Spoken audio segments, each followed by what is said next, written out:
patnubay at gabay ng magulang ay kailangan sa mga batang manonood.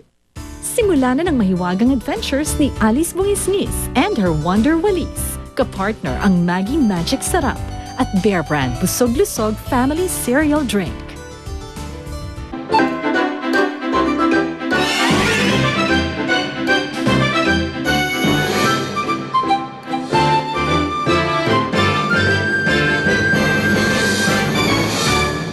May nangyari kay Ace, kaya kailangan kong tulong mo. Anong nangyari kay Ace? Matakot kayo! Ayan! Saan ka pupunta? Babalikan ko kung saan unang nawala si na Alice. Baka may makita ako doon na makapagsasabi sa atin kung ano na nangyari sa kanila. Bakit hindi na lang si Alice ang pahanapin natin sa inyo? Sino ang mga pangas ng gulo sa ating teritoryo? Naghahanap lang po kami ng daan palabas! Walang galang, hindi ka man lang humingi pahintulot sa akin bago magsalita. Ace! Ace! Ace! Sige na, Wally, anak. Tumakas ka na, lapad na! Na, hindi ko po magawang lumipad. Hindi po ako masena. Inuli po tayo ni Esmeralda. Juan, nakakalabas ka na pala sa sumpa. Tim! Nakalabas na, madam eh. Alam mo, kahit nagbago ka na, alam ko na nandyan pa rin sa puso mo yung Ace na nakilala ko. Ate Alice, magpakita na kayo! Ate Sinag! Kilay! Papa Jesus, sana po. Makita na po namin sina Ate Alice. Sana po, ligtas po sila ngayon. May Queenie ka na. Kailangan kong matanggap at makontento na sa pagiging kaibigan mo. Ace! Ace, Diyos ko! Inaapoy ka ng lagnat! Ace! Ace! Ace! Ate Gracia! Ate Gracia, tulungan mo ako. Kailangan ko makalabas dito. Nilalagnat si Ace. Kailangan kong kumuha ng gamot. Pero, magagalit sa akin si Nasubas. Ate Gracia, sige na. Sige na, palabasin mo ako dito. Kapag hindi mo ako tinulungan, baka mamaya mas lalong tumaas yung lagnat ni Ace. Baka mas lalong lumala yung sakit niya. Sige na.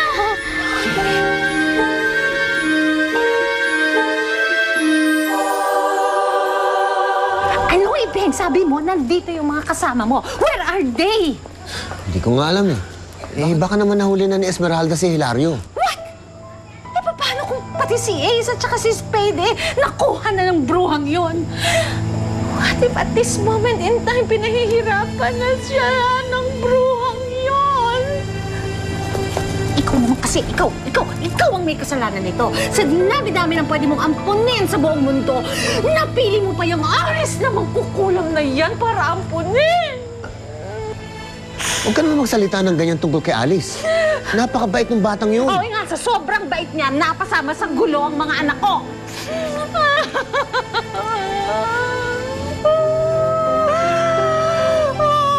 Garing, tahan na, Garing. Hayaan mo, Garing. Hanapin ko si Ace. Akong bahala doon. Ikaw don't treat me as a fool. Akala mo easy to get ako? Gusto mo lang makascore?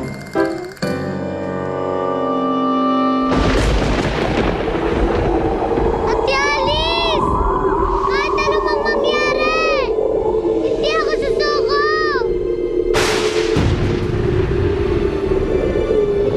Kahit mahirapan pa ako, hanapin pa rin kita!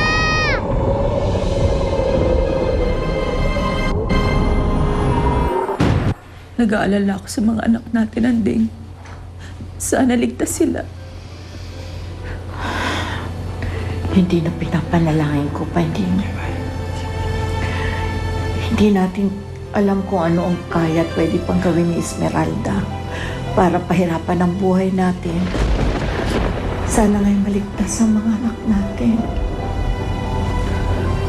Kahit naman ako nag-aalala din sa kanila pero kilala ko sina Alice at Wally.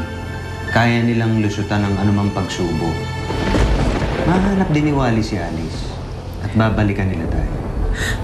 Tama ka dyan, Hilario. Diba, kapwa magaling ang mga anak natin, si Alice at si Wally.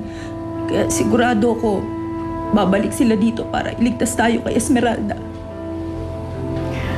Oo Noong akala ko, kapag nakuha ka na namin, mabubuo na ulit ang pamilya natin. Pero hindi pala. Nagkalayo-layo tayo ulit dahil kay Esmeralda. Huwag ka na umiyak, Matilda. Hindi tayo pababayaan ng Diyos.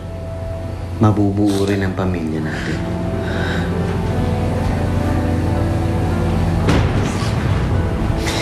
Sana nga, Mario.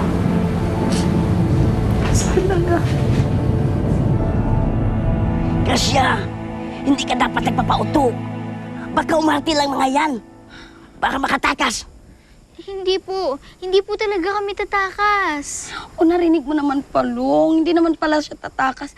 Talagang maghahanap lang siya ng gamot para sa kaibigan niya. Pero Alice, saan ka naman makahanap ng gamot dito? Nasa malayong sibilisasyon tayo. Hindi ka rin basta makalabas ng gubat. Tama. Ito nga sakit ng ipin ko, tinitiis ko lang dahil walang gamot. Tapos ikaw, sinasabi mo, makakahanap ka ng panlunas sa lagnat ni Is? Opo, kaya ko po talaga humanap ng gamot. Mang Palong, alam mo, kahit po yung sakit ng ngipin nyo, kaya kong hanapan ng gamot eh. Sige na po, pumayag na po kayo. Kung gusto niyo po, samahan niyo pa ako para mapatunayan ko sa inyo yung totoong sinasabi ko.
Ay, sakit ang ulo ko.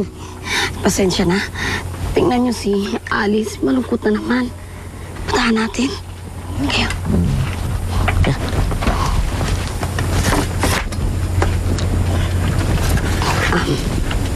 Alice, malungkot ka na naman. Dapat matuwa ka at masaya ka ngayon kasi gumagaling na si Ace. Alala ko lang po kasi si Tatay Ipeng.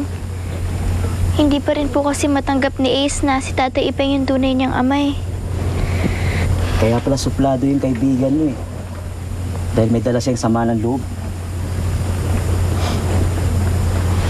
Akala po kasi ni Ace, kinalimutan siya ni Tatay Ipeng. Pero hindi po totoo yun. Napakabait niya pong ama, napakabuti niya pong tao. Siya po kasi yung nagpalakit nag-alaga sa akin eh. At ni minsan, hindi lumipas ang isang araw na hindi niya iniisip si Ace. Kasi si Ace yung tunay niyang anak.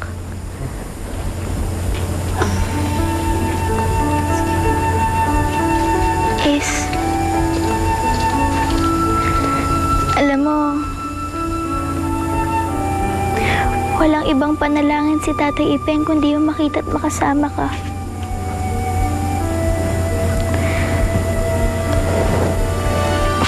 Lagi ka niyang iniisip. Iniisip niya kung kumusta ka na. Kung ano nang itsura mo ngayon. Ace. Miss na miss ka na ni Tatay Ipeng. Sana naman mapatawad mo na siya. Sana matanggap mo na siya bilang tunay mong ama.